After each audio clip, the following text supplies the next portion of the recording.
Hello everyone, आज हम लोग देखेंगे 12 दिसंबर 2022 का करंट अफेयर्स। तो पहला हम लोग देखते हैं, तेलंगाना के मुख्यमंत्री चंद्रशेखर राव ने औपचारिक रूप में हैदराबाद में भारत राष्ट्र समिति का शुभारंभ किया। उस तेलंगाना के मुख्यमंत्री ने अपने पार्टी का नाम चेंज कर दिया है।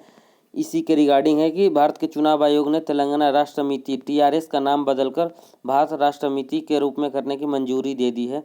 तो अब हम लोग देख लेते हैं तेलंगाना के बारे में। तेलंगाना के मुख्यमंत्री हैं चंद्रशेखर राव और वहाँ के राज्यपाल हैं तमिलसाई सुंदरराजन।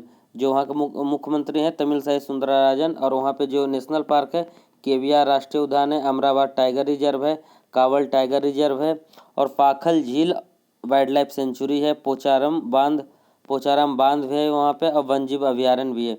महावीर हरीना वन स्थली नेशनल पार्क है, हरीना वन स्थली नेशनल पार्क है। और वहाँ पे जो मनाया जाता है मन उरु मन वादी कार्यक्रम भी मनाया जाता है और बथुकम्मा साड़ी योजना और बथुकम्मा फेस्टिवल भी मनाया जाता है तेलंगाना में। आगे हम लोग देखते हैं, मनस्वनी की संस्थापक मानसी गुलाटी ने अपने पुस्तक मिरेकल्स ऑफ फेस योगा का विमोचन किया। तो मिरेकल्स ऑफ फेस योगा नामक बुक मानसी गुलाटी ने लिखा है। आगे देखते हैं, केंद्रीय जनजातीय मामलों के मंत्री अर्जुन मुंडा। जो जनजातीय मामलों के मंत्री अर्जुन मुंडा ने छत्तीसगढ़, कर्नाटक, तमिलनाडु और हिमाचल प्रदेश के लिए संविधान में अनुसूचित जनजाति आदेश संशोधन का विधेयक पेश किया है। आगे देखते हैं, टाटा सन्स के अध्यक्ष कौन है। एन चंद्रशेखरन को B20 इंडिया के अध्यक्ष के रूप में चुना गया। तो B20 के अध्यक्ष के रूप में चुना गया है टाटा सन्स के अध्यक्ष एन चंद्रशेखरन को, जो पूरे G20 व्यापार समुदाय का प्रतिनिधित्व करता है। तो इस साल G20 का जो 2023 में जो होगा उसका प्रतिनिधित्व भारत कर रहा है। 2022 में किया था इंडोनेशिया ने। आगे देखते, भारतीय नौसेना के जहाज कोच्चि कवारती और सुमेधा ने बांग्लादेश नौसेना के द्वारा आयोजित किए जा रहे पहले अंतर्राष्ट्रीय फ्लीट रिव्यू में भाग लेने के लिए बांग्लादेश कॉक्स बाजार पहुंचे हैं। आगे देखते हैं कि person of the year, time person of the year चुना गया है यूक्रेन के राष्ट्रपति व्लादिमीर जेलेंस्की को। 2022 के लिए टाइम के पर्सन ऑफ द ईयर चुना गया है यूक्रेन के राष्ट्रपति व्लादिमीर जेलेंस्की को। रूस के आक्रमण के सामने उनके साहस के लिए और यूक्रेनियन को स्थिर रहने और रूस के पूर्ण पैमाने पर आक्रमण का विरोध करने के लिए उन्हें दिया गया है पर्सन ऑफ द ईयर 2022 का। मेघना अहलावत को table tennis federation of India का अध्यक्ष चुना गया है। मेघना अहलावत को टेबल टेनिस इंडिया फेडरेशन का अध्यक्ष चुना गया है। अब है हमारा NGO द्वारा जारी भारत असमानता report, Indian inequality report digital divide के अनुसार भारत एशिया प्रशांत में 40.4% के व्यापक लिंग जेंडर इनइक्वलिटी बहुत ज़्यादा है, उसमें भारत की स्थिति है। भारतीय महिलाओं के पास मोबाइल फ़ोन की संभावना 15% से कम है और पुरुषों की तुलना में।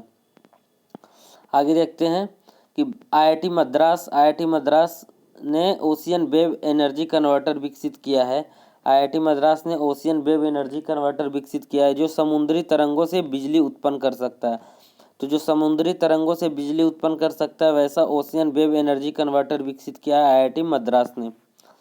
अब हम लोग देखते हैं कि दुनिया की सबसे मजबूत पासपोर्ट सूची में भारत का स्थान 87 में है और पहले स्थान पर UAE को मिला है। तो दुनिया के सबसे स्ट्रॉन्गेस्ट पासपोर्ट में पहले नंबर पे UAE है और भारत का स्थान है 87। भारत सरकार ने PM स्ट्रीट वेंडर को या PM स्वनिधि योजना को मार्च 2022 के लिए बढ़ा दिया। तो PM स्वनिधि योजना क्या है कि इसमें जो वेंडर हैं जो 10,000 रुपये तक उधार ले सकते हैं बैंक से अपने बिजनेस को आगे बढ़ाने के लिए। ऑस्ट्रेलिया में भारतीय मूल की शिक्षिका बीना नायर को माध्यमिक विद्यालयों में विज्ञान शिक्षण में उत्कृष्टता के लिए PM पुरस्कार से सम्मानित किया गया है। आगे देखते हैं, RBI ने रिजर्व बैंक ऑफ इंडिया ने सार्क करेंसी स्वैप फ्रेमवर्क के तहत मालदीव में मॉनेटरी ऑथराइजेशन के साथ मुद्रा स्वैप किया। तो RBI ने मालदीव के जो वहाँ के सेंट्रल बैंक वहाँ के साथ मुद्रा स्वैप किया है कि इंडियन करेंसी रुपया और मालदीव की जो करेंसी है वहाँ से ट्रेड हो सकता है। तो RBI के बारे में जान लेते हैं। RBI का मुख्यालय मुंबई में है और उसका ये बना था 1 अप्रैल 1935 को। 1934 के एक्ट के तहत हिल्टन यंग कमीशन ने रिपोर्ट दिया था। प्रथम गवर्नर थे ओसबॉर्न स्मिथ। अब प्रथम भारतीय राज्यपाल चिंतामन द्वारकानाथ देशमुख थे। इसमें CR देशमुख थे जो पहला इनका, ये गलत राज्यपाल लिखा हुआ है, पहला इसमें थे,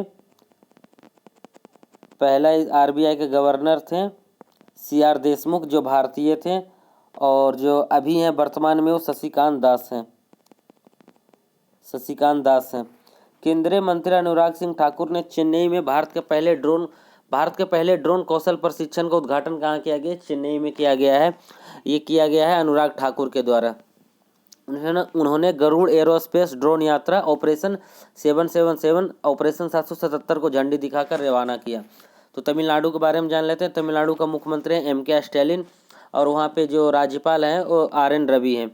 वहाँ पे नेशनल पार्क है गोविंडी नेशनल पार्क है, मन्नार समुद्री राष्ट्रीय उद्यान की खाड़ी है, सत्यमंगलम टाइगर रिजर्व है, मुद्दुमलाई नेशनल पार्क है, मुकुर्थी नेशनल पार्क है और इंदिरा गांधी अन्नामलाई नेशनल पार्क है, कलक्कड़ मुंडा थुरई टाइगर रिजर्व है, मिनुदम मंजापाई योजना वहाँ चलाया जा रहा है, नौन मुदलब योजना चलाया जा रहा है, मुख्यमंत्री नाश्ता योजना भी चलाया जा रहा है और एनएनएम एजुथम योजना चलाया जा रहा है। तो जो भी इस चैनल पर नए हैं सब्सक्राइब कर लें।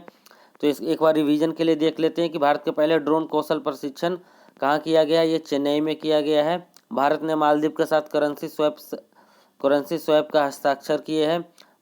सबसे मजबूत पासपोर्ट में भारत का रैंक 87 है, पहले पे UAE है। ओशियन वेव एनर्जी कन्वर्टर विकसित किया है IIT मद्रास ने। Table tennis federation of India के अध्यक्ष कौन है? मेघना अहलावत हैं। और G20 में जो व्यापार से रिलेटेड होगा B20 उसके अध्यक्षता करेंगे N चंद्रशेखरन, टाटा सन्स के अध्यक्ष।